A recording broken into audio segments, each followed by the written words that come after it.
이명박 전 대통령이 까타르에 갔었을 때 그런 얘기를 했다고 그래요. 폐하 까타르는 신의 축복을 받은 나라다. 그런데 우리가 봤을 때 그렇잖아요. 가스 얼마나 넣었으니 걱정 하나도 안 해도 되고. 그런데 그 말을 들은 까타르 국왕이 정색을 했다는 거예요. 한국이 축복받은 나라다.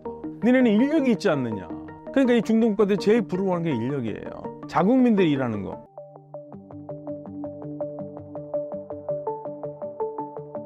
네, 안녕하십니까. 서강대 유로메나연구소의 박현우입니다. 최근 이스라엘에서 70만 명 규모의 대규모 시위가 열렸다고 합니다. 어떤 배경에서 일어나게 된 건가요? 휴전이 돼서 하마스가 잡고 있는 인질이 풀어놔야 되는데 이스라엘이 이번에 하마스 휴전안에 새로운 조건을 걸었어요. 그러니까 하마스는 이번에 휴전안에 참가하지 않았거든요. 왜냐하면 하마스 입장에서는 우리 7월 달에 이미 미국과 해서 휴전안을 다 내놨는데 새롭게 할 걸 없다.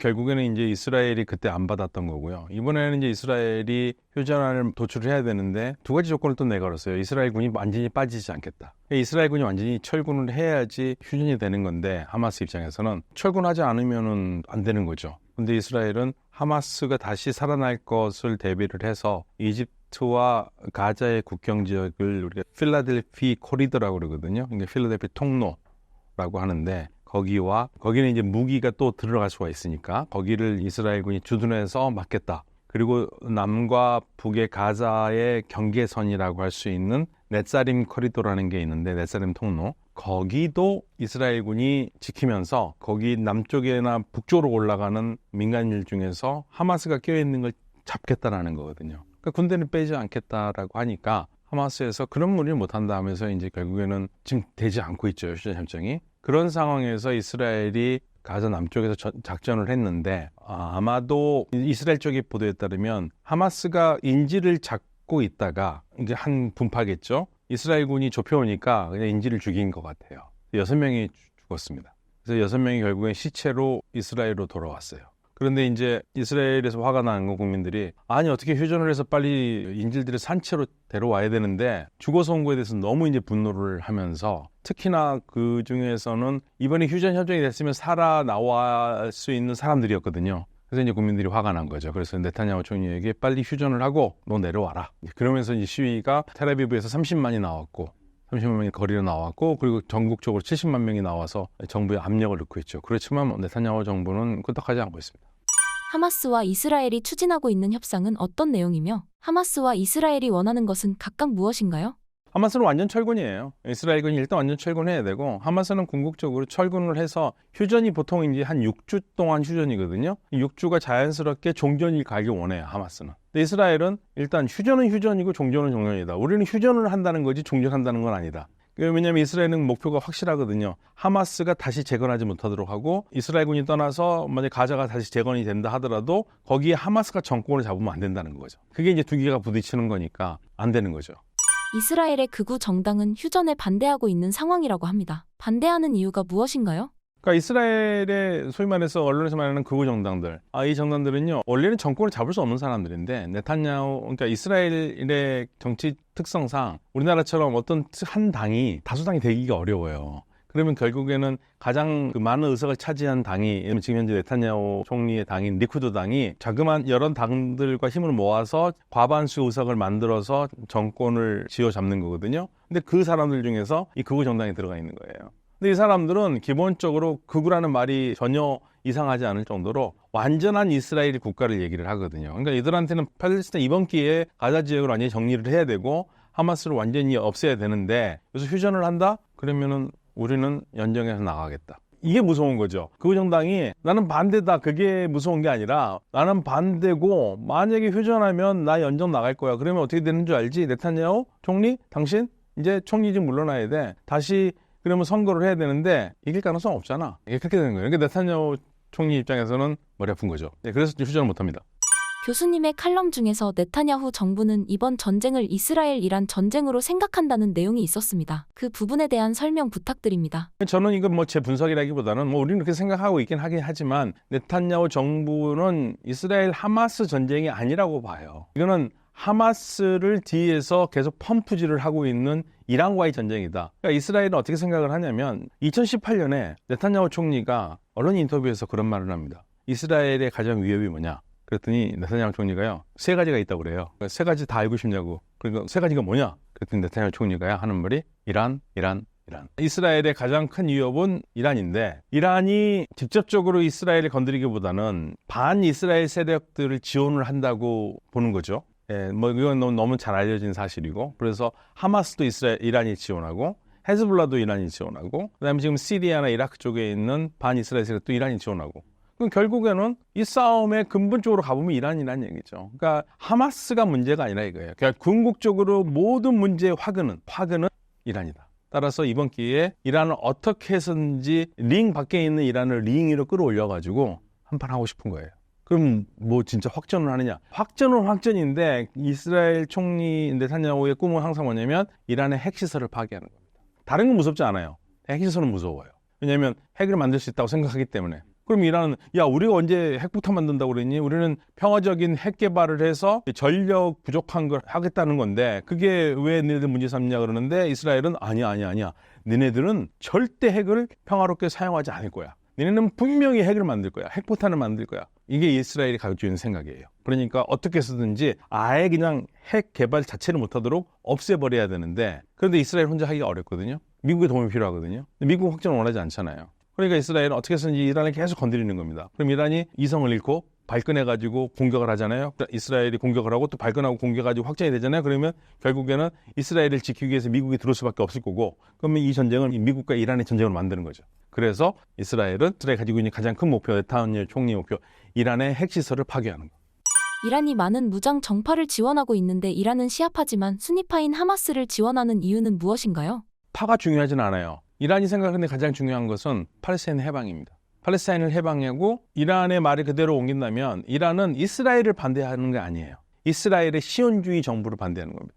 시온주의 정부, 시온주의를 없애야겠다는 생각을 하고 있어요. 그래서 이스라엘 사람들이 시온주의가 아니라면 팔레스타인 사람들은 잘 살 수 있을 거라고 생각을 하고 있기 때문에 시온주의 정권을 무너뜨려서 팔레스타인 사람들을 그 시온주의자들의 마귀에서 벗어나게, 악마의 손에서 벗어나게 해서 결국 팔레스타인 국가를 세우는 거거든요. 이란이 가지고 있는 혁명의 목표이기 때문에 그거를 위해서는 자신들의 의견에 동조하는 사람들은 그게 정파가 어떻게 됐던 간에 지원하는 거고, 만약에 그런 세력이 이슬람과 상관없는 세력이 있다 하더라도 이란은 지원할 겁니다. 그러니까 이건 이슬람이다 이게 중요하지 않아요. 종파가 중요한 게 아니고 공동의 가치, 팔레스타인 해방이라는 공동의 가치에 동조하는 사람이 있다면, 동조하는 세력이 있다면 이란은 기꺼이 지원할 거예요.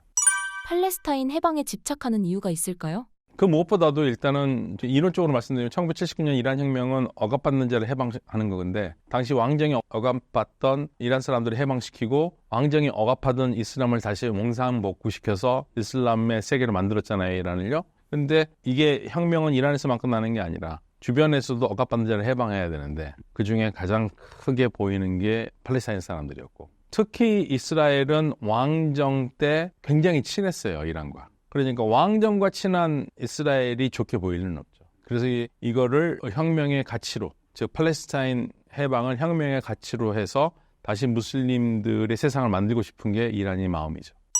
이스라엘이 하마스 수장을 암살한 이후 이란이 이스라엘을 공격한다는 이야기가 나왔는데요. 이렇다 할 행동을 하지 않고 있는 이유는 무엇인가요? 이란이 전략적 인내를 하는 거죠. 이스라엘이 계속적으로 링으로 끌어올리려 하는데도 안 올라가는 이유는, 첫 번째로 올라가서 싸우는 거는 이란한테 이로울 게 별로 없어요. 일단은 상대가 원하는 싸움을 한다는 건 바보잖아요. 왜 상대가 원하는 싸움을 합니까? 안 해야 되는 거고요. 두 번째로는 만약에 확전을 할 경우에 그게 이란과 이스라엘 싸움이 아니거든요. 이란과 미국의 싸움이 됩니다. 미국은 분명히 얘기했거든요. 전쟁이 나서 만약에 이란과 이스라엘이 전쟁이 나면 우리는 이스라엘 편 들을 수밖에 없고 그건 우리하고 싸움이 될 거라고 얘기를 했거든요. 이란이 굳이 미국과 싸울 필요는 없잖아요. 세 번째로 좀 더 실질적인 이유 중에 하나는, 이란이 만약에 이스라엘과 공격을 해가지고 서로 주고받잖아요. 그럼 이란이 이스라엘에 가장 뒤처지는 게 공군력입니다. 이스라엘의 공군력이 최첨단이고요. 이란은 공군력이 안 되고 대공 방위 능력이 안 돼요. 그러면 한 대 때리고 10대 만들 수 있어요. 굳이 그런 싸움은 뭘 합니까? 안 해야죠. 서방과 대립 관계 완화를 예고한 페제시키안 대통령의 국정 운영 방향은 어떤가요? 네, 페제시키안은 분명히 대선 때 얘기를 했어요. 우리 국민들의 약속은 서방과 유연한 외교를 해서 경제 제재를 풀어서 이란의 경제를 살리겠다. 이게 지금 국정의 가장 큰 목표입니다. 그래서 페제시키안 대통령 같은 경우에는 이란에서 하마스의 지도자인 이스마일 하니에가 죽은 것을 복수를 해야 된다는 목소리가 있음에도 그걸 계속 가라앉히고 있어요. 그 복수가 중요한 게 아니는 거예요. 진짜 중요한 건 이란 경제를 살려야 되는데 만약에 이란이 화가 나가지고 정말 거기에 대해서 복수를 한다고 했을 때 서방 세계와의 대화 채널은 또 막혀버릴 수밖에 없잖아요. 그러니까 그런 걸 안 하겠다 이거죠. 대를 위해서 서로를 희생할 수밖에 없는 거죠. 그래서 큰 그림을 위해서 작은 건 참고 넘어가는 거. 전략적으로 인내하는 거죠. 회제시키는 지금 굉장히 훌륭한 전략을 쓰고 있어요. 일단 이란의 핵심 측에서 특히 군부 같은 데에서는 부글부글하죠. 아니 이렇게 맞고도 보복을 안 하냐. 저도 그런 질문을 받은 적이 있어요. 근데 저는 그렇게 했습니다. 안 하는 게 이기는 거다. 안 하는 게 이긴다. 그러니까 그런데 만약에 이번에 참는다 했다. 또 이스라엘이 계속 건드릴 거 아니냐. 그래도 참아야 된다. 왜냐하면 더 큰 거를 위해서. 더 큰 거를 위해서는 참아야 된다. 그리고 결국에는 그렇게 참아가지고 누가 진정한 승자냐. 그건 이란이 승자다. 저는 그렇게 생각해요. 이란이 승자라고 생각해요. 이스라엘이 더 초조해지죠. 그리고 공격을 하면 국제사회에서 이스라엘을 안 그래도 지금 비난을 많이 받는데 이스라엘도 할 수 있는 한계가 있어요. 그렇기 때문에 이란이 참으면은 확전은 안 됩니다. 현재 2.8 전쟁을 통한 네타냐후의 목적을 본인의 정치적 생명 유지로 보는 시선이 많습니다. 이에 대해 어떻게 생각하시나요? 그런 얘기 많이 하죠. 일단 네타냐후 총리가 3가지 재판에 걸려 있거든요. 배임, 사기, 부정부패. 하나만 제대로 걸려도 10년이에요. 근데 지금 총리이기 때문에 그 재판에 출석 안 해도 되거든요. 그렇지만 조금 쪼여오긴 하죠. 일단은 지금 만약에 휴전을 한다. 그러면 내각은 무너져요. 그리고 네타냐후 총리가 선거를 해야 되는데 선거에서 이겨서 다시 집권을 할 가능성은 없어요. 그렇기 때문에 휴전을 안 하고 싶죠. 총리를 계속 해야지 정치 생명을 늘리는 거죠. 그리고 그런 명분도 내걸죠. 반드시 전과를 내겠다. 지금 사실은 네타냐후 총리는 어차피 지금 총리를 그만두면 더 이상 총리가 될 가능성이 없는 사람인데 전쟁을 막지 못한 책임에 대해서도 지금 얘기를 안 하고 있잖아요. 근데 그거를 벌충하려면 어떻게 해서든 전과를 내야 되는 거죠. 하마스를 완전히 섬멸하거나 하마스 지도부를 완전히 와해시키거나 뭔가 좀 눈에 그럴싸한 게 있어야 되는데 지금 현재 없잖아요. 그러니까 더 휴전하기 싫은 거죠. 네타냐후가 물러나게 된다면 어떻게 될까요? 네, 유력한 후보들이 있는데요. 근데 사실 선거는 뚜껑을 열어봐야지 알기 때문에 누가 된다고 말하기는 어려워요. 그런데 하나 확실한 건 사실은 누가 되는 게 문제가 아닙니다. 누가 되든 간에 예를 들면은 네타냐후보다 더 유연한 사람이 들어올 수도 있고 훨씬 더 유연한 사람이 들어올 수 있고 또 네타냐후와 별 차이가 없는 사람이 들어올 수도 있고 여러 형태가 있을 수가 있는데 진짜 중요한 거는 네타냐후와 전혀 반대 성향이 있는 사람이 들어와서 야 팔레스타인 국가를 만들어주고 우리 안전하게 이스라엘도 안전한 국가로 가겠다라고 얘기할 수 있는 상황이 아니라는 얘기예요. 이스라엘이. 10월 7일, 작년 10월 7일 하마스가 전쟁하기 전에는 그래도 팔레스타인에서 동정하던 사람들이 있었는데 10월 7일이 그런 동정하던 사람들, 팔레스타인 사람들에서 지지해줬던 사람들마저도 지금은 심정적 지지를 거둬들이거나 아니면 설령 지금 가지고 있다 하더라도 말을 할 수가 없는 입장이에요. 그래서 지금 정치적 상황이 그 누가 총리가 될지는 모르겠지만 그 총리가 두 국가 해법이라든지 팔레스타인 국가와 이스라엘 국가를 이렇게 따로 가자 그런 거를 선거에서 얘기할 수도 없고 적어도 2, 3년 동안 이스라엘의 분위기는 지금 현재 팔레스타인의 팔자도 듣기 싫어해요. 그래서 지금 냉각기가 상당히 있을 겁니다.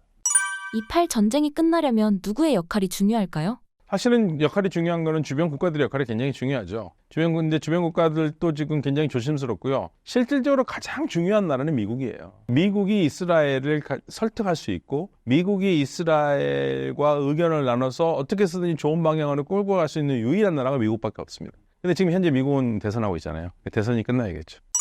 2.8 전쟁 상황이 고조되는 가운데 주변 아랍국들은 이 전쟁을 어떻게 바라보고 있나요?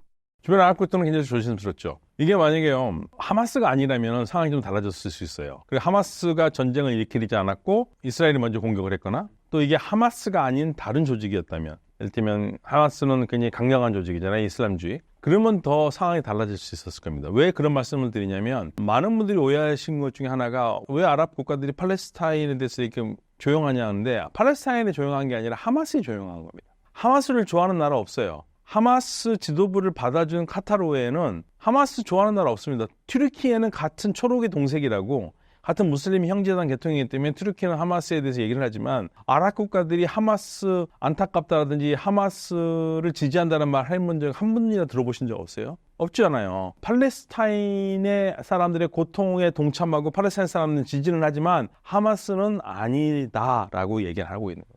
이게 지금 딜레마입니다. 왜냐하면 이렇게 말씀을 드릴게요. 지금 팔레스타인 지역이 요르단강 서안 지역과 가자 지역으로 나눠져 있는데 가자 지역은 2006년부터 하마스가 통치하고 있고요. 요르단강 서안 지역은 팔레스타인 자치정부 그 중에서 가장 강력한 정파인 파타 정파가 하고 있습니다. 그럼 이 둘의 차이가 뭐냐? 둘 다 똑같이 팔레스타인 국가를 건설하는 것은 공동의 목표예요. 그런데 그 국가가 어떤 형태의 국가이야지 하는 데서 둘이 생각이 달라요. 파타는 무슬림이든 크리스찬이든 팔레스타인 사람이면 다 살 수 있는 나라, 이슬람과 상관없는 나라. 그러니까 무슬림이 다수지만 이 부분은 확실합니다. 무슬림이 다수인 국가와 이슬람 국가는 달라요. 이슬람 국가라면은 이슬람 국가에서의 1등 시민은 무슬림이에요.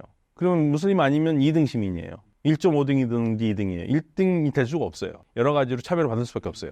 근데 하마스가 원하는 거는 이슬람 국가예요. 파타는 그런 이슬람 국가가 아닙니다. 둘이 똑같이 무슬림인데 나가 무슬림으로서 어떤 세상을 살아야 되냐는 그 정치화를 시키느냐 안 시키느냐 그 차이가 있어요. 완전히 달라요. 그래서 물과 기름처럼 섞이지 못하는 겁니다. 그리고 하마스는 왕정타파가 무슬림 형제단은 기본적으로 왕정타파예요. 공화정이에요. 그러니까 왕정 국가들이 하마스를 좋아할 리가 없죠. 그러니까 카타르만 무슬림 형제단이 카타르에 본부를 두고 있는 거를 받아주잖아요. 근데 카타르는 왜 그러느냐? 카타르는 굉장히 작은 나라잖아요. 작은 나라, 이 카타르가 지향하는 국가는요, 유럽의 스위스예요. 그래서 자신들은 조그만 나라고 힘도 약하고 그렇지만 외교력으로 해서 영세 중립국인 것처럼 해서 이 중동 지역의 외교의 틀이 되겠다. 그래서 카타르가 원하는 것은 중동의 스위스라는 국가고, 그런데 스위스는 영세 중립국으로 다 인정을 해주기 때문에 건들지는 않지만 카타르는 사실은 그런 국방력이 없거든요. 그래서 카타르가 보험으로 갖고 있는 중요한 보험이 세계에서 가장 좋은 공군기지를 미국에 제공하고 있잖아요. 그래서 카타르는 미국의 비나토 동맹국이에요.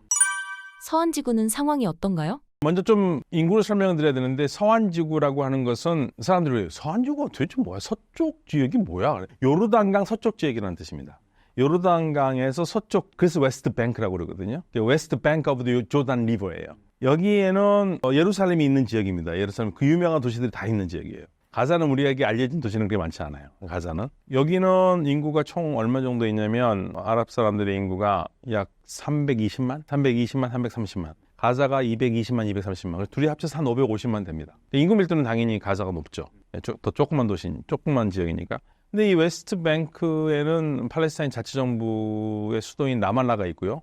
우리도 이제 대표부가 거기 나가 있습니다. 팔레스타인 대표부가. 근데 지금 여기에서 어떤 상황이냐면, 사실은 전쟁은 가자에서만 있었기 때문에 요르단강 서안은 전쟁과는 좀 거리가 있는 지역이에요. 그런데 최근 이스라엘이 계속 이쪽을 공격하고 있거든요. 공격하는 이유는 이스라엘 쪽의 의견은 여기에 계속적으로 이스라엘에 항거하는 조직들이 있다 이거죠. 왜냐하면 하마스를 추종하는 조직이라든지 이슬람 지하드라든지 이런 조직들이 요르단강 서안에서도 암약하고 있거든요. 그들을 분쇄하기 위해서 공격을 한다 이거예요. 그래서 지금 전선이 가자 지역까지도 지금 약간 넓혀졌습니다. 그래서 가자는 가자로 전쟁되고 있고 서한제국까지 지금 불똥이 더 뛰었습니다. 전쟁이 격화되고 있는 와중에 다른 아랍국들은 뭘 하고 있나요?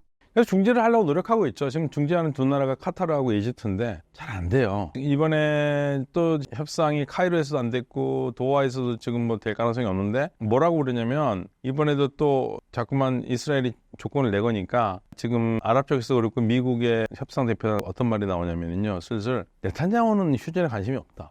자꾸만 정치적으로 이용만 하려고 그러고, 그리고 협상을 하려면 협상이 되도록 해야 되는데 안 되는 조건을 계속 내걸고 있다. 그래서 쉽지 않다. 아랍 국가들이 지금 협상을 끄집어내려고 하는데 쉽지는 않고요.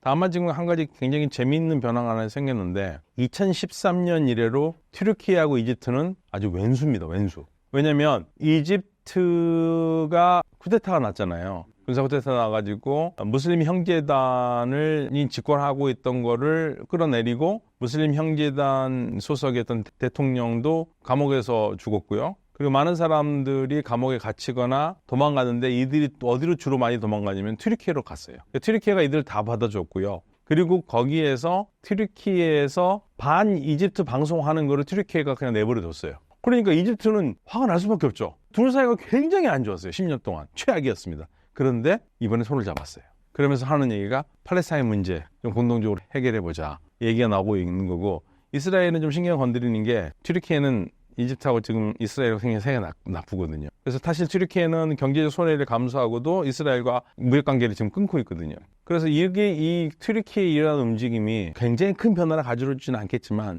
저도 팔레스타인 문제에 대해서 공감대를 좀 더 형성하는 데 바탕은 될 수 있겠다라는 생각을 합니다. 아랍국들은 경제에만 몰두하는 느낌인데요. 상황이 어떤가요? 2000년 전까지만 해도 아랍 세계의 가장 큰 이슈는 우리는 예나 지금이나 남북 문제잖아요.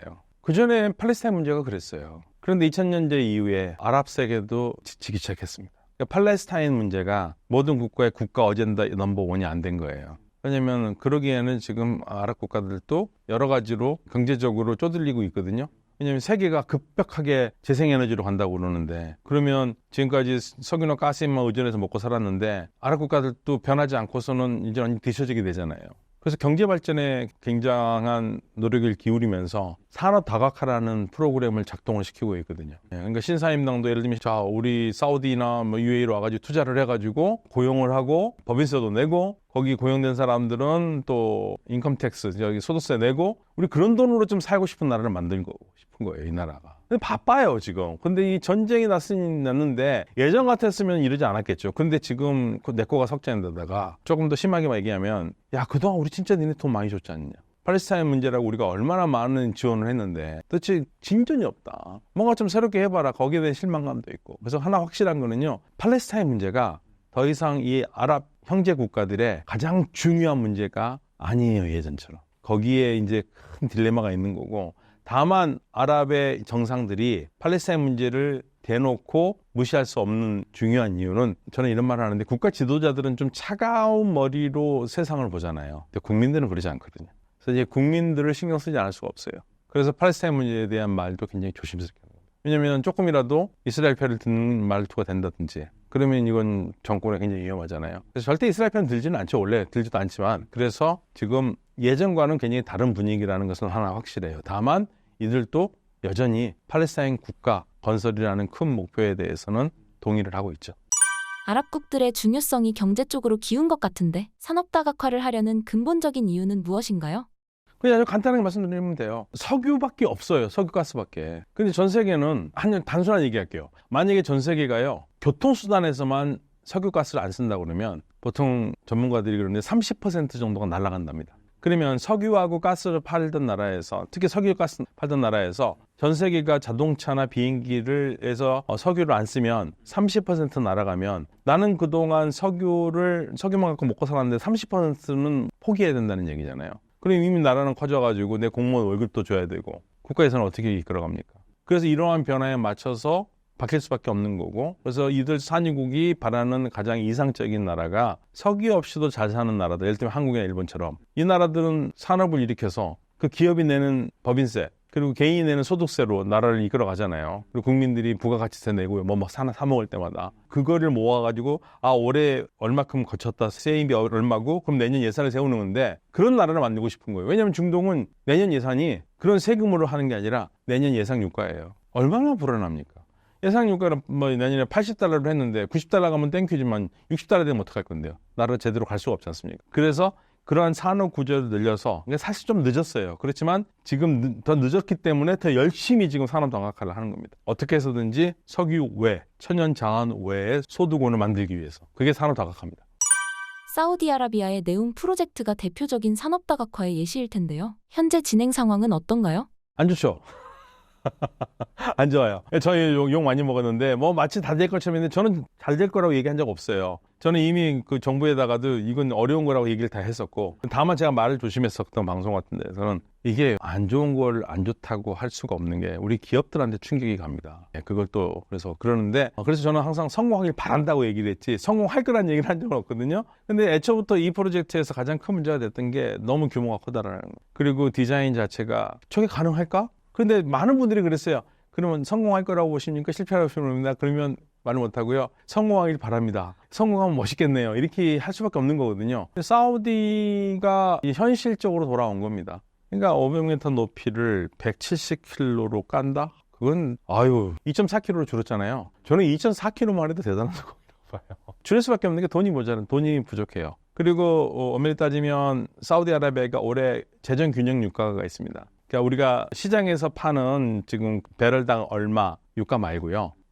이 산유국들이 재정 적자를 면하려면, 말 그대로 재정 균형이 되려면, 피스컬 밸런스가 되려면 거기에 맞는 유가가 얼마냐라는 걸 계산을 하거든요. 사우디아라비아 올해 피스컬 밸런스, 재정 균형 유가는 유가가 94달러는 돼야지 사우디아라비아가 재정의 펑크가 나질 않아요. 근데 지금 유가는 80에서 왔다 갔다 하거든요. 그러면 하루에 지금 계속 15달러 정도는 계속 손해를 보는 거고 있는 돈 까먹어야 되는 거잖아요. 여유가 없는 거죠. 지금 그 사업도 많고 너무나 거대한 사업들이 현실적으로 돌아오는 겁니다. 무리한 프로젝트를 강행한 이유가 무엇일까요? 그런데 전부 다 네온 프로젝트 얘기하잖아요. 말 그대로 스파트라이트 다 받았어요. 이거는 할 수 있다. 그러니까 사람들이 다 몰려들었잖아요. 그러니까 그거 하나로 굉장히 큰 소득이고요. 모하마드 빈 살만은 그래서 1차적으로 자신들이 뭔가 큰 그림을 그려서 1차는 성공하고 싶어 했어요. 그러면 전부 다 저기 성공할까 하고 다 이렇게 회의적으로 보던 사람들이 사우디가 하는 거 보니까 그럼 할 수 있겠구나 하면 2단계에 가서는 저 같은 사람들이라든지 외국 사람들이 돈을 꽂아가지고 참여할 거라고 본 거죠. 그래서 1단계는 자신들이 어떻게든 성공하려고 그랬는데 아무래도 재정 문제가 되니까 줄인 거고, 저는 네온 프로젝트 얘기를 했었을 때 정부에다도 그 얘기를 했습니다. 2005년에 사우디아라비아가 시작했던 게 킹 압둘라 이코노믹 시티다. 그거를 10년 안에 어떻게 해서든지 인구 100만 이상이 되는 도시를 만들겠다고 그랬는데 지금 100만은 그냥 10만 정도밖에 안 되고, 기존의 네온 프로젝트보다 어쩌면 더 현실적인 도시가 그것도 제대로 성공하지 못하고 있는 걸 감안하면 네온 프로젝트도 너무 기대하기는 어렵다라는 얘기를 분명히 얘기를 했습니다. 이제 와서 말씀을 드리자면, 근데 그동안 너 왜 비겁하게 조용했냐고 그러는데 이게 혹시라도 우리 기업에 파장이 될까 봐. 그래서 사실은 우리 전 사우디 주재 대사였던 대사님도 그 부분을 항상 잘 알고 있었기 때문에 항상 우리들 만났을 때마다 그런 얘기를 하셨었어요. 투자는 지금 너무 성급한 거고, 만약에 공사를 수주하면 공사는 하는데 투자를 하면서 하기는 위험하다는 얘기를 많이 했었습니다. 사우디 사업의 핵심 중 하나가 자국민 인력 비율을 높이는 것으로 알고 있습니다. 사우디가 이 부분에 주목하는 이유는 무엇인가요? 중동에서 돈 벌 수 있는 나라 세 나라거든요. 현재 사우디아라비아, 아랍에미레이트, 카타르입니다. 이 세 나라만 얘기할게요. 카타르 인구가 얼마인지 아세요? 보통 한 250만에서 많게는 350만까지 얘기합니다. 카타르 국민은요?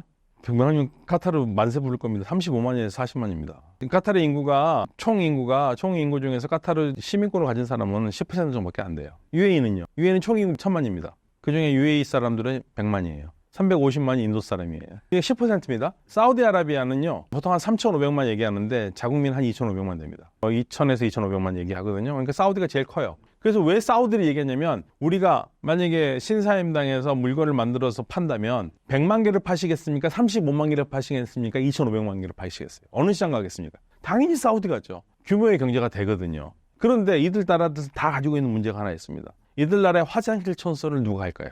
거리 청소를 누가 할까요? 위험한 일, 험한 일을 누가 할까요? 우리도 뭐 외국 노동자 많이 들어오긴 하지만 기본적으로 한국 사람들이 하잖아요. 여기는 다 외국 노동자들이에요. 그래서 여기에 노동력들은, 고급 노동력들은 주로 서양 사람들, 그리고 화이트 컬러는 서양 사람들, 블루 컬러들은 전부 다 동남아시아 쪽, 아니면은 서남아시아의 인도, 파키스탄 쪽 이렇게 와서 하거든요. 그런데 모하마드 빈 살만이 내놓는 것은 젊은 사람들 일거리가 없는 거예요. 많은 분들이 오해하고 있는 것 중에 하나가 석유와 가스 사업이 있으면 고용이 많겠다 생각하는데, 기본적으로 오일 비즈니스 있지 않습니까? 오일 비즈니스나 가스 비즈니스는요, 이거는 기본적으로 금융산업이에요.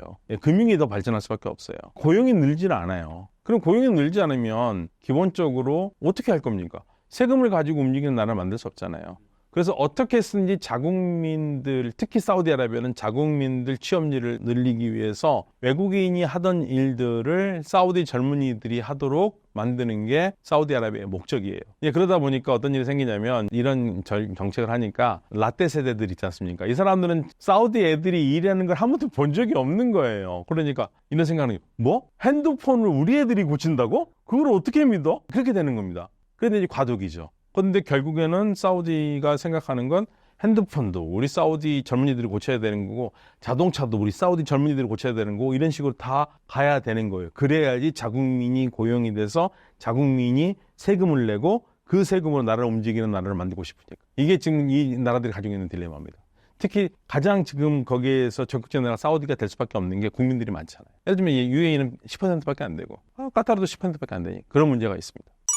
과도기적인 상황에서 사우디 젊은 사람들의 반응은 어떤가요? 젊은 층들은 무슨가 일하고 싶은데 아직까지 사우디에 일거리가 없잖아요. 그것도 문제고요. 지금 사우디에서 가장 지금 눈에 띄는 큰 변화가 여학생들이 잡시장에 나옵니다. 근데 보통요, 이런 말 하면 또 우리 남성 시청자들이 굉장히 싫어할지 모르는데, 여성들이 학교 성적이 좋거든요. 그래서 굉장히 좋아요. 사우디도 마찬가지입니다. 그런데 잡이 없어요. 그동안.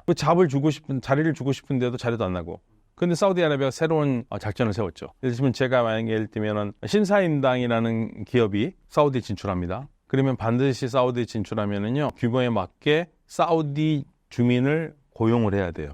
문제는 이 고용하는 사람들이 신사임당이 하는 일을 잘 알고 능력 있는 사람이면 좋겠지만 대체적으로 어쩔 수 없이 고용해서 보면은 일을 오히려 못하고 문제가 되는 경우가 많거든요. 사실 그런 얘기들을 사우디 진출하는 기업들 얘기는 많이 해요. 우리나라 기업뿐만 아니라. 그게 이제 딜레마인데 최근에 어떤 일이 생기냐면 여학생들이 일을 잘하잖아요. 여성들이. 그래서 사우디가 여성들의 고용률을 높이기 위해서라도 신사임당한테 야, 니네 우리 여성 직원 한 명 고용하면 또 3명 한 걸로 해줄게. 그런 식으로 해서 여성들이 일자리를 얻고 있어요. 그리고 사우디를 제가 그전에 갔었을 때는 여성들은 잘 보기 어려웠거든요. 보통 카운터에서도 남자들이 하고. 그런데 이제는 여성들이 정말 활발하게 상업활동에 나와 있어요. 변하고 있는 겁니다. 그게 이제 사우디가 생각하는 새로운 미래. 예, 그래서 일거리를 어떻게 해서 만들어주려고 노력을 하고 있고요. 그러면 궁극적으로 사우디의 이런 작전이 성공한다면 이제 사우디에서 사우디 사람이 일을 하고 사우디 사람들이 여러 가지 일을 하는 걸 보겠죠. 그러니까 한 가지 말씀드리면 우리가 만약에 사우디 이런 데서 호텔을 가잖아요. 호텔을 가면 아랍에미리트도 그렇고 보통 우리나라에 호텔에 가면 호텔 카운터는 한국 사람이 지키잖아요. 예, 한국 주민들이. 그렇죠? 예, 거기 가면 다 외국인입니다. 이제 시간이 지나면 이제 그 사람들도 사우디 가면 사우디 사람으로 바뀌겠죠. 그런 식으로 소위 말해서 사우디화. 예. 그러니까 우리는 너무 당연한 건데 여기는 그걸 시작하고 있어요. 사우디는 부자 국가로 유명한데 사우디 국민들도 대부분 부자인가요? 아니요. 사우디, 그러니까 빈부차가 굉장히 그렇게 심합니다. 왕족들은 잘 살죠. 그런데 일반민들은 어려워요. 그러니까 일반민들이 어려우니까 사우디가 새로운 경제 활동을 하기 위해서 우리로 치면 이제 카카오 택시 같은 거 있잖아요. 우버 택시를 허용을 했어요. 그래서 일반인들이 사우디 국민들이 우버 택시를 해요. 저도 가서 만나봤는데 고등학교 선생님인데 학교 수업 끝나고 우버 택시를 해가지고 한 달에 버는 돈이 한 $2,000 된대요. 그래서 생활이 된대요. 예, 그런 식으로 지금 생활 전선에 나와 있습니다. 그러니까 저는 이제 우버 택시 타면 좋은 게 우리가 사우디 같은 데 가보면 제일 괴로운 게 택시 탈 때 제일 괴롭거든요. 똑같은 거리를 단 한 번도 같은 가게에 가본 적이 별로 없거든요. 그런데 우버 택시는 정확하잖아요. 예, 그래서 너무 스트레스 안 받더라고요. 사우디 사람들이 하고. 그래서 사우디가 이제 새로운 세상으로 가는 중요한 발을 디뎠고요. 그리고 잘 실감이 안 나실 텐데 예를 들면 제가 그런 얘기 많이 합니다. 한국 사람 두바이 많이 가잖아요. 그 사람들이 두바이 가면 아랍 사람들을 많이 보겠다 이런 얘기 하잖아요. 아랍 사람들은 몇 명 볼 것 같습니까? 두바이에 가면 딱 2번 봅니다. 들어갈 때 내 여권을 보는 이민 관리, 나갈 때 이민 관리. 요즘 근데 나갈 때는 그냥 이민 관리 없이 나가거든요. 그러니까 한 명에 2명 봐요. 그리고 그 카운터를 넘어가서부터는 다 외국인이에요. 호텔에 가도 다 외국인이에요. 아랍에미레이트 사람 만나려면 그분은 사장님으로 계셔요. 안 내려와요. 안 보여요. 그게 산유국들의 보통의 모습들이에요. 사우디도 그랬고, 근데 사우디가 이걸 다 바꾸겠다는 거죠. 왜냐면 일단 여기 자국민이 많아요. 자국민한테 일거리를 줘야 됩니다. 그게 이제 사우디가 가지고 있는 비전 2030의 중요한 프로젝트죠. 중동이 한국을 부러워한다고 들었습니다. 앞서 얘기하신 내용과 관련이 있을까요? 네, 이런 부분입니다. 제가 이제 이런 얘기는 많이 하는데 실질적으로 이명박 전 대통령이 카타르에 갔었을 때 그런 얘기를 했다고 그래요. 폐하 카타르는 신의 축복을 받은 나라다. 그런데 우리 벌써 그렇잖아요. 가스 얼마나 없으면 걱정 하나도 안 해도 되고. 그런데 그 말을 들은 카타르 국왕이 정색을 했다는 거예요. 한국이 축복받은 나라다. 니네는 인력이 있지 않느냐. 그러니까 이 중동 국가들이 제일 부러워하는 게 인력이에요. 자국민들이 일하는 거. 그래서 제가 좀 과장되게 얘기하면은 중동에서 가장 희망이 있는 나라라고 보는 건 나는 이란이다라고 얘기를 합니다. 왜냐면 이란은 화장실 청소도 이란 사람들이에요. 자국민들이 일하는 나라. 그게 중요하거든요. 일자리가 없고 능력이 안 돼서 외국 사람들을 불러오는 거, 그건 별로 좋은 건 아니거든요. 물론 여기에 대해서 반발하는 제 친구들도 있습니다. 아랍에서. 그래도 외국 노동자들이 있는 게 이 나라의 발전을 할 때 굉장히 중요한 거고, 그렇게 부정적으로 볼 필요는 없다고 그러는데, 모르겠습니다. 저는 한국적인 사유방식을 갖고 있어서 그런지 몰라도, 근데 사우디는 그 길로 가려고 그래요. 제가 말씀드리는 그 길로. 중동에서 한류의 반응은 어떤가요? 굉장히 좋죠. 저는 사실은 이제 그런 얘기를 말씀드리는데, 저희 아버지 세대는요, 후진국에서 태어난 분들이에요. 우리 아버지들은 후진국에서 살았어요. 저는 60년대생이거든요. 66년. 그럼 저희는요? 아니, 중진국 아닙니다. 개발도상국이에요. 저는 개발도상국에서부터 자라왔어요. 후진국은 후진국인데 개발도상국. 그렇죠? 요즘 친구들은요. 저희 딸아이는 선진국에서 태어났다고 해도 되죠. 제 딸애가 94년생이니까. 근데 94년생도 완전 선진국은 아니에요. 선진국 문턱에 가는 나라. 요즘 태어난 애들은 전부 다 선진국에 태어났어요. 그러니까 한국 사람이라도 나이에 따라서 이게 태어난 나라가 달라요. 그렇기 때문에 저 같은 경우에는 어떤 생각을 하냐면 저희는 아직도 우리 세대들은요. 저는 그런 얘기 많이 해요. 한국은 선진국이라는 얘기를 많이 들었어요. 중동 친구들한테. 그러면 첫 마디가 뭔지 아세요? 자랑스러운 게 아니라 뭔 소리냐? 우리 아직 멀었거든? 우리 아직 멀었어. 우리 아직 더 가야 돼. 우리도 잘 사는 나라 많고 더 배울 거 많고. 그런 입장에서 우리는 살고 있는데 중동에서 보면 한국 노래 들리고 한국 얘기를 하는 거 보면은요. 솔직히 말하면 신기해요. 신기하고 저희를 막 이거 보면은 사실 그게 다 실감이 안 나요. 우리는 어렸을 때 미국을 이렇게 보고 살았거든요. 야, 우리는 언제 미국처럼 살지? 야, 우리는 언제 일본처럼 좀 잘 살아보나? 막 이렇게 하고 살았는데 그 친구들이 우리를 그렇게 본다라는 게 사실은 저는 잘 와닿진 않아요. 그런데 비행기를 타서 예를 들면은 엔터테인먼트 박스에 보면은 K-팝이라는 거 있는 거 보면은 야, 한국이 대단했구나. 더 놀라운 거 뭔지 아세요? K-팝을 들어보기 위해서 들어가면은 나는 뭔 노래인지 하나도 몰라가지고 저희 같은 라떼들은 뭐를 보느냐? 70년대 미국 팝송을 듣습니다. 한국의 변화가 이렇게 커요. 그래서 한국에 대한 이미지 중동에서는 되게 좋습니다. 정말 좋습니다. 네. 중동이 K방산 산업의 주요국이기도 합니다. K방산이 인기 있는 이유가 뭘까요?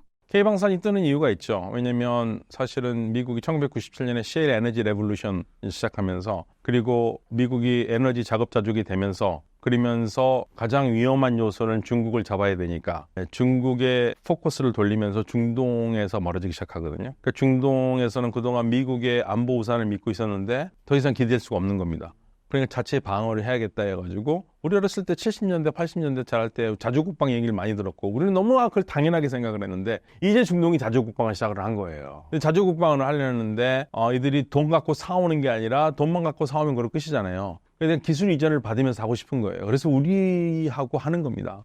한국이 기술 이전을 그래도 해주니까 다른 나라는 안 해주는데. 두 가지 위험이 있습니다. 첫 번째로요. K방산 하면서 얘기하는 거 그렇게 별로 좋은 일이 아닙니다. 세계에서 수출하는 거 자랑하지 말아야 될 게 무기 수출이에요. 그래서 무기 수출은 조용히 남모르게. 왜냐하면 어차피 무기라는 게 뭡니까? 사람 죽이는 데 쓰는 거거든요. 그러면 분명히 그 무기로 사람을 죽이는 나라가 있을 거고 그 죽음을 당한 나라에서는 저 무기가 메이드 인 코리아라면 그게 우리하기 좋을 거 하나도 없는 거예요. 그래서 방사는 조용히 해야 되는데 너무 떠들어. 우리가 K방산한테 너무 떠들어서 좀 조용히 좀 했으면 좋겠다. 한국 무기에 대한 인식 좋고 그 무엇보다도 한국이 기술 이전을 해준다는 데 대한 믿음을 가지고 있고 그래서 한국 걸 쓰는데 우리는 그걸 너무 떠들 일은 아니다. 두 번째로 이제 기술 이전 문제인데요.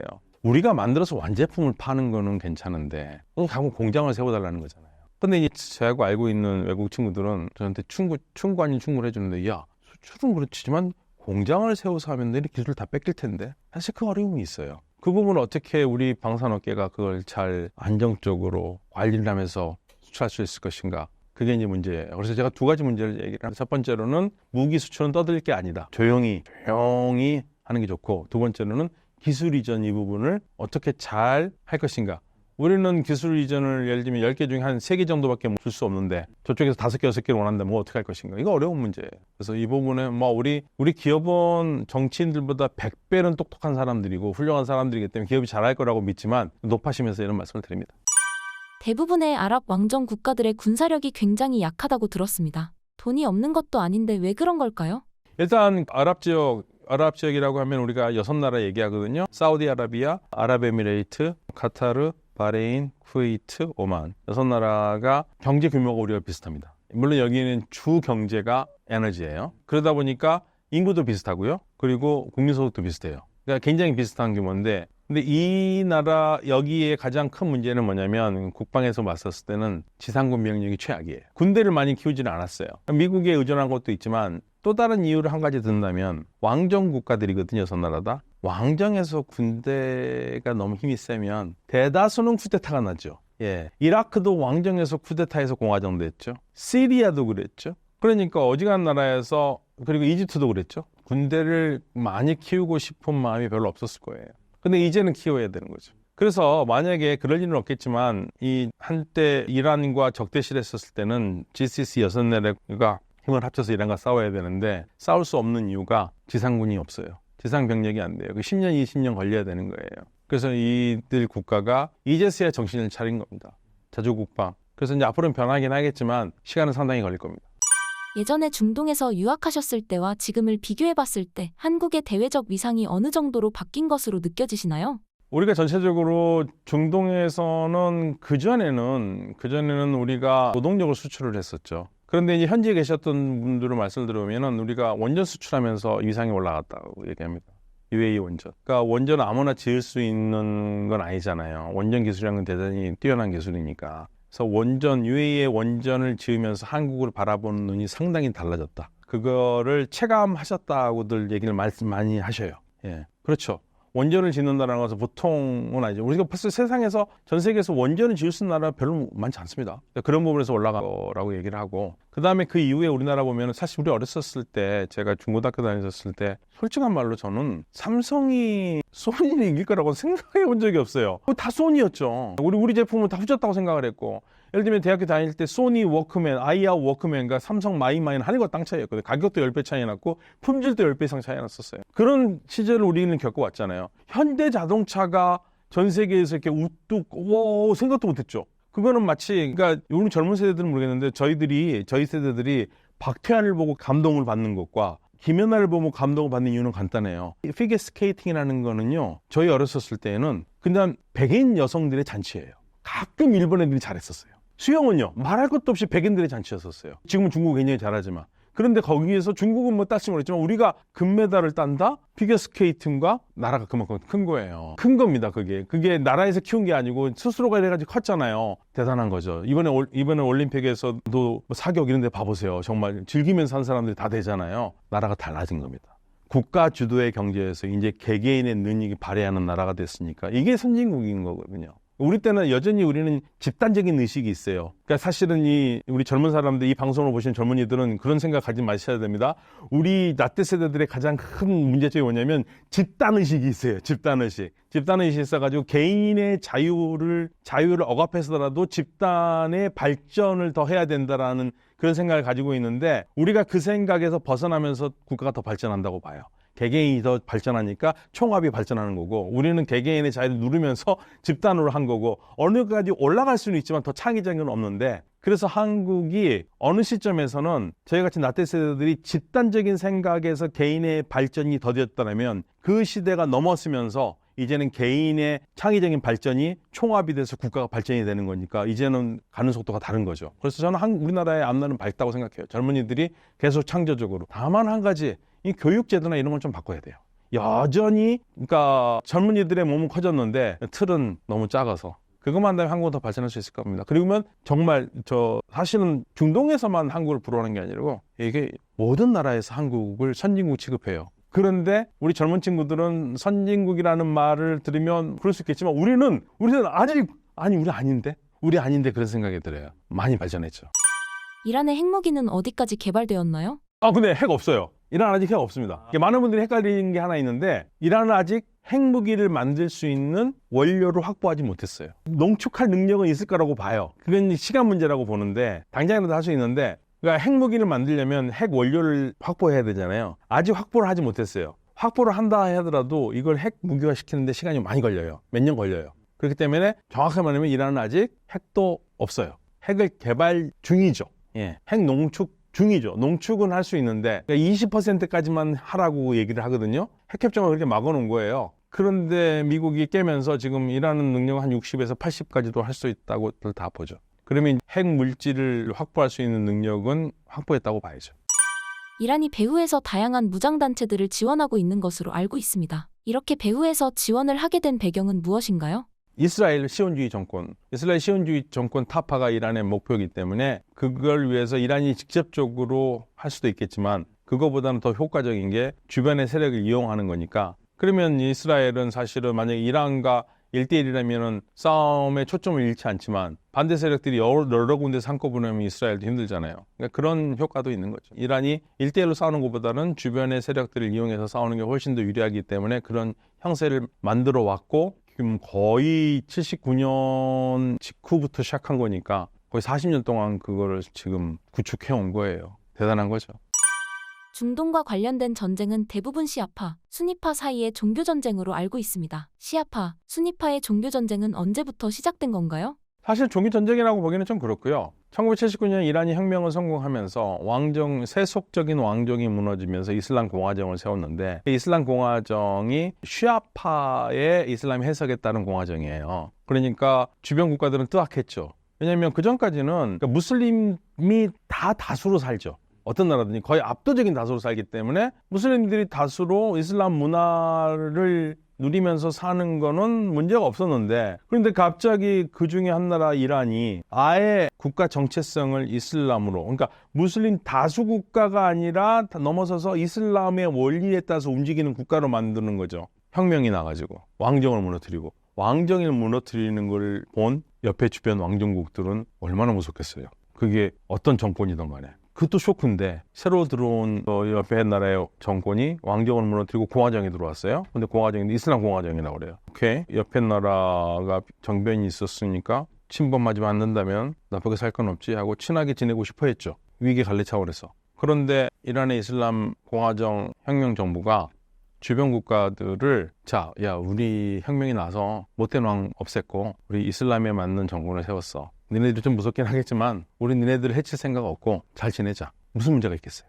그런데 사우디아라비아가 너네 우리하고 잘 지내자고 하는데 이란에서 아니 우리는 너랑 잘 지낼 생각 없는데 너 지금 사우디 니네 이슬람이라며 넌 내가 봤을 때 이슬람 제대로 아니야. 니네들도 엎어야 되는데. 그러니까 즉 이란이 이슬람 혁명에 수출을 해서 주변 국가들에서도 정당하고 훌륭하고 정의로운 이슬람 정권을 만드는 걸 목표로 삼았으니까 주변 국가는 이게 뭔 소리냐고 놀래가지고 그때부터 이제 경쟁이 시작된 거죠. 그래서 이거는 순니파 시아파의 종교 전쟁이 아니라 혁명 체제, 혁명의 수출. 혁명의 수출이 주변 국가들한테는 무서운 거였어요.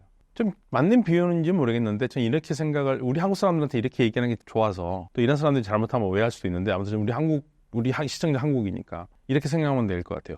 만약에 북한이요 공산당 정권을 세운 다음에 우리한테 우리는 공산주의가 맞는 것 같아요. 남쪽은 자본주의가 맞는 것 같고 근데 우리 똑같은 한국말 쓰고 우리가 굳이 싸울 일이 있나? 그러니까 우리는 우리대로 잘 살 테니까 남한은 남쪽도 잘 살고 우리 잘 지냅시다 그렇게. 우리는 우리 혁명을 남쪽에다가 할 생각 없어. 만약에 그랬었으면 6.25가 났을까요? 만약에 그랬으면 우리가 군사력을 증강을 하면서 서로 했을까? 안 했겠죠. 그런데 북한이 어떻게 쓰니 혁명을 수출한다고 난리를 치는 바람에 계속 우리도 군 증강하고 덕분에 우리가 이제 자주국방을 잘하게 되긴 했어요. 그건 아주 낙수 효과죠. 그렇지만 우리가 그 국방에 쓰는 돈이 얼마나 많습니까? 그 돈을 차라리 다른 데 썼으면 얼마나 더 발전했겠어요. 그거가 똑같은 거예요. 그러니까 북한 애들이 혁명 수출 안 하고 우리는 우리대로 살고 니네들은 니네 살고 그래서 같이 잘 살아보자 했었으면 문제 없었을 텐데 그 똑같은 비유입니다. 그러니까 이란이 혁명 나는 거 오케이 이란 혁명 났으니까 이란 정변 난 거는 그건 당신 나라 알아서 하는 일이고 그건 우리하고 잘 지냅시다 하는데 이란이 그래 그러자고 했어서 괜찮을 텐데 혁명을 수출한다고 하니까 주변에서는 무서운 거죠. 한때 이스라엘과 이란은 서로 좋은 관계를 유지했다고 들었습니다. 갑자기 틀어진 이유가 있을까요? 두 나라가 얼마나 좋았냐면요. 이스라엘은 주변에 아랍 국가들과 사이가 안 좋잖아요. 근데 이란은 멀리 떨어져 있고 아랍 국가 아니잖아요. 그래서 자신들이 고립을 피할 수 있는 좋은 수단이 이란과의 친해지는 거였고요. 이란은 석유가 있었으니까. 그 이란에 왔을 때는 이스라엘은 기술이 좋아요. 이란은 군사 기술을 받으려고 했고요. 이스라엘은 반대로 석유. 이 두 개 잘 맞았어요. 그래서 이란이 가지고 있는 군사시설이라든지 또 예를 들면은 이란의 중앙정보부라고 할 수 있는 사바 이거 전부 다 미국과 이스라엘이 도와줘서 만든 거거든요. 사이 좋았죠. 그런데 혁명이 나면서부터 반미 반이스라엘로 바뀐 겁니다. 그러면서 사이가 벌어졌고요. 근데 실질적으로 혁명이 난 다음에도 사이가 그렇게 나쁘진 않았어요. 왜냐하면 이스라엘은 이란보다도 누구를 더 위험하게 생각하냐면 이라크를 위험하게 생각했거든요. 그래서 이란 이라크가 전쟁을 했었을 때 이란의 무기를 이스라엘 쪽에서 들어갑니다. 그리고 이라크의 핵시설을 때릴 때도 이란과 이스라엘이 모종의 거래가 있었다라는 이야기도 있어요. 왜냐하면 양쪽 다 이라크가 위험한 존재이기 때문에 적의 적은 나의 친구니까. 그런데 결정적으로 둘이 어긋나기 시작한 것은 이란이 핵시설을 세우고 발전을 시작했다라는 이야기가 나오면서 2002년부터 본격적으로 사이가 나빠지기 시작합니다.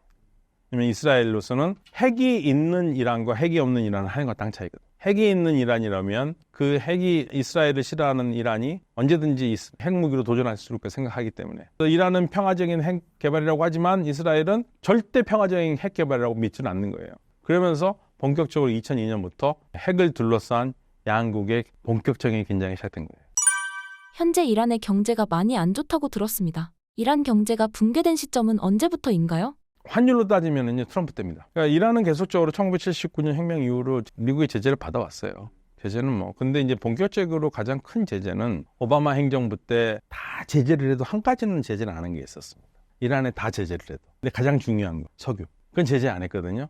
근데 오바마 때부터 석유를 제재하기 시작해요. 그러니까 이란이 결국에는 유일하게 돈을 벌 수 있는 길이 막혔잖아요. 그러면서 2015년에 둘이 제재 해제를 합의하고 핵 협상을 한 거예요. 그래서 좀 괜찮아지는 것 같았는데 2018년에 트럼프가 완전히 그 핵 협상을 나가면서 본격적으로 쪼이기 시작하는데 그 트럼프가 소위 말해서 최대 압박 정책을 했죠. 맥시멈 프레셔 정책을 했죠. 환율을 따져볼까요? 2015년 7월 달에 핵 협정이 될 때쯤에 1달러가 이란의 리알이라고 그러는데요. 약 37,000 리알 정도 됐습니다. 지금 얼마인지 아세요? 1달러가 60만 리알입니다. 15배. 15배 이상 뛰었어요.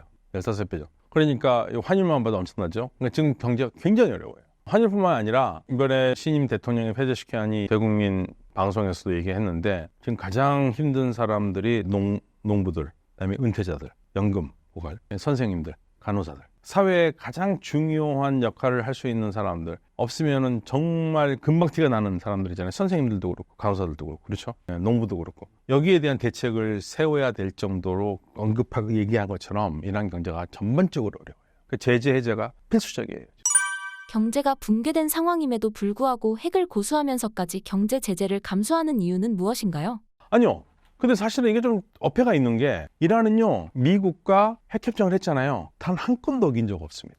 약속대로 했어요. 그런데 진짜 나쁜 나라는 어디냐면 미국이에요. 트럼프예요. 그러니까 이란은 다 지켜왔어요. 다 지켜왔는데 그리고 국제사회 투명한 사채를 다 받았고 그런데 왜 이란이 핵을 포기해야 되냐 이거죠. 이란 입장에서 너무 억울한 거예요. 우리가 핵무기 만든다는 것도 아니고 만들려면 진작 만들었지. 우리는 이렇게 제재를 해놓고 우리 다 지켰는데 니네들이 나간 거 아니냐 이거죠. 그래서 사실은 이란은 물론 이걸 거짓말이라고 하는 사람도 많지만 이란은 얘기했어요. 야 우리가 핵을 만들면 다른 나라들 다 만들 텐데. 사우디아라비아도 그 얘기했습니다. 이란이 그럴 거라고 생각하지 않지만 잘못 생각해서 이란이 핵을 갖게 된다면 우리도 가질 수밖에 없다고 얘기했어요. 그러니까 이란 입장에서는 우리가 가지면 사우디도 가질 거고 근데 무슨 의미가 있냐 이거죠. 제어력이 없는 건데. 그래서 약속을 다 지킨 이란에 대해서는 여전히 핵을 가진다고 난리를 치고 있고 약속을 깨고 나가가지고 엉망을 만든 미국에 대해서는 잘했다고 그러고 하시는 게 기울어진 운동장이죠. 그러니까 이란은 약속을 어긴 적이 한 번도 없습니다. 그러니까 이란은 핵폭탄을 만들겠다는 것도 아니고 정확하게 우리는 전력이 부족해. 이란 전력이 굉장히 부족합니다. 전력을 늘리기 위해서 원자력을 발전할 수밖에 없는데 그걸 가지고 우리가 하는 거 가지고 핵무기 만든다고 닦으면 그러면 안 되지 않느냐. 계속 얘기를 하고 있는 거고 일리가 있죠. 현재 이란이 원하는 바는 무엇인가요? 이란은 지금 어떤 게 제재를 해제하고 싶어 해요. 우리는 약속을 잘 지킬 거고 우리는 핵 개발하지 않을 거고 우리는 핵 발전을 해서 전력을 할 것이다. 한국처럼 한국도 하지 않느냐. 예를 들면은 그렇게 하겠다는 거예요. 우리가 핵무기 만들지 않잖아요. 그런 것처럼 하겠다는 거고. 그래서 이란이 지금 가장 초미의 관심사는 제재 해제예요. 제재 해제가 돼야지만이 경제가 돌아가요. 그래서 새로운 대통령이 국가 운영 첫 번째 안이 제재 해제고 제재 해제를 하기 위해서는 서양과 유연한 외교를 해야 되잖아요. 유연한 외교를 할 두 사람을 발탁을 했죠. 핵 협상을 타결시켰던 주역, 전 자리프 외교장관, 전 외교부 차관이었던 아락치는 외교장관이 됐고요. 이번 새 정부에 자리프 전 외교장관은 전략 부통령이 됐어요. 이 두 사람이 팀을 이뤄서 이제 미국과 핵 협상할 준비를 마쳤어요. 자, 그러면 이제 어디서 되느냐? 미국의 가장 좋은 그림은 미국의 해리스가 돼서 해리스의 외교 참모가 핵 협상의 당사자였어요. 필립 고든이 이제 셋이 만나서 아마 짝짝꿍이 될 가능성이 굉장히 커요. 그래서 해리스가 되면은 이란 경제 제재가 어느 정도 풀릴 가능성이 굉장히 커요. 트럼프가 되면은 그렇게까지 낙관을 할 수는 없지만 희망 회로를 돌려본다면 트럼프는 오바마와 이란이 맺은 핵협정을 없애고 자기와 새로 하자는 거거든요. 자기 사이에 들어가는 거, 업적을 내는 것이고. 근데 이제는 다시는 재선을 할 필요가 없는 거잖아요. 이번에 대통령 되면. 그러면 어떻게 쓰든지 업적을 남기려고 할 거고 이란과 멋진 딜로 핵협정을 할 수도 있을 거라고 봐요. 그래서 핵협상, 즉 경제 제재 해제가 생각보다 대선 이후 빨리 올 가능성도 있다. 희망 회로를 돌린다면. 그래서 저는 요즘 희망 회로를 돌리고 있습니다.